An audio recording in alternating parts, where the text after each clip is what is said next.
প্রিয় দর্শক, সাজ্জাদ কাদিরের প্রীতি নিন, শুভেচ্ছা নিন।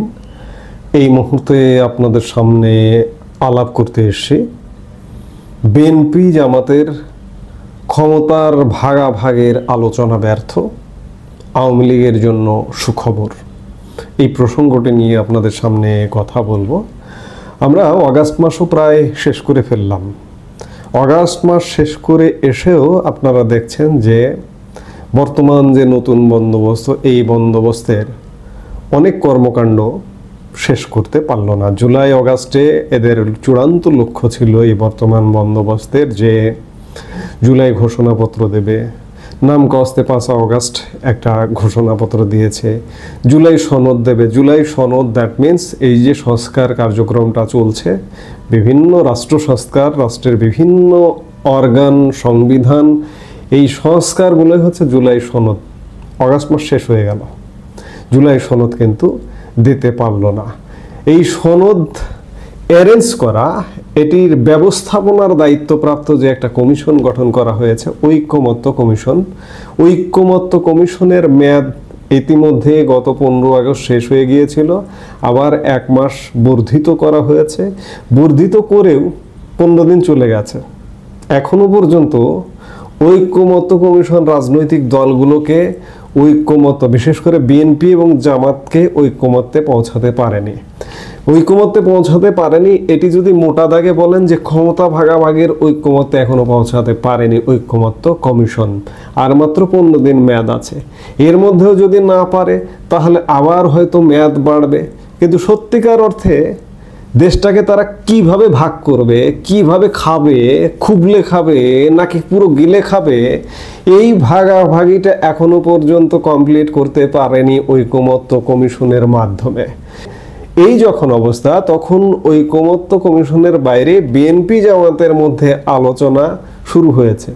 এই যে অফিসিয়াল যে আলোচনা হয় ঐক্যমত্য কমিশন, এই অফিসিয়াল আলোচনার বাইরেও আনঅফিসিয়াল, অপ্রকাশিত আলাপ আলোচনা বিএনপি জামাতের মধ্যে শুরু হয়েছে। এর উদ্দেশ্য হলো দুই দলের মধ্যে সৃষ্ট বিরোধের অবসান। জামাত অনেকগুলো শর্ত আরোপ করেছে।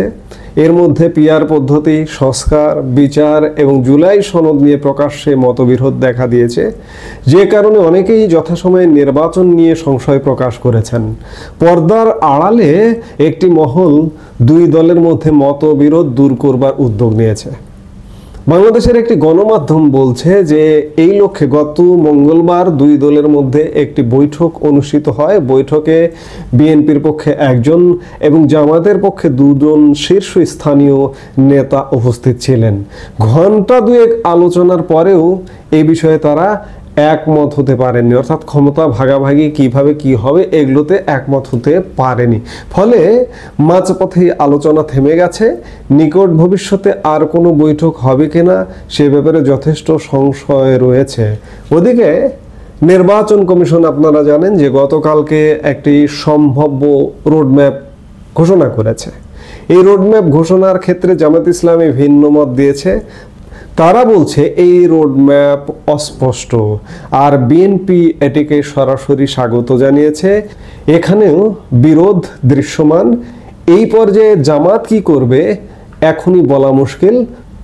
তবে নির্ভরযোগ্য একাধিক সূত্রের বরাত দিয়ে গণমাধ্যমটি জানতে পেরেছে যে জামায়াত নেতারা বিএনপির শীর্ষ নেতৃত্বের সঙ্গে কথা বলার আগ্রহ ব্যক্ত করেছেন। অর্থাৎ বিএনপি জামাত ক্ষমতার ভাগাভাগির প্রশ্নে এবং আগামীর ক্ষমতা মসনদ ডিজাইনের প্রশ্নে আবারও আলাপ করবে।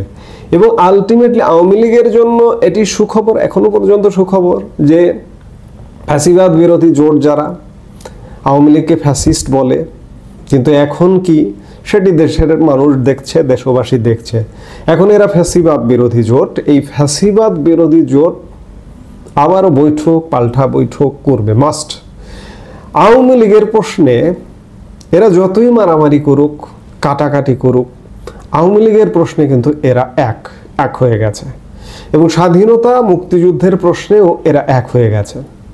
মুক্তিযুদ্ধের প্রশ্নে, মুক্তিযুদ্ধের অবমাননা প্রশ্নে বিএনপিও কিন্তু কোনো উচ্চবাচ্য করছে না। বিএনপির প্রয়োজন ক্ষমতা,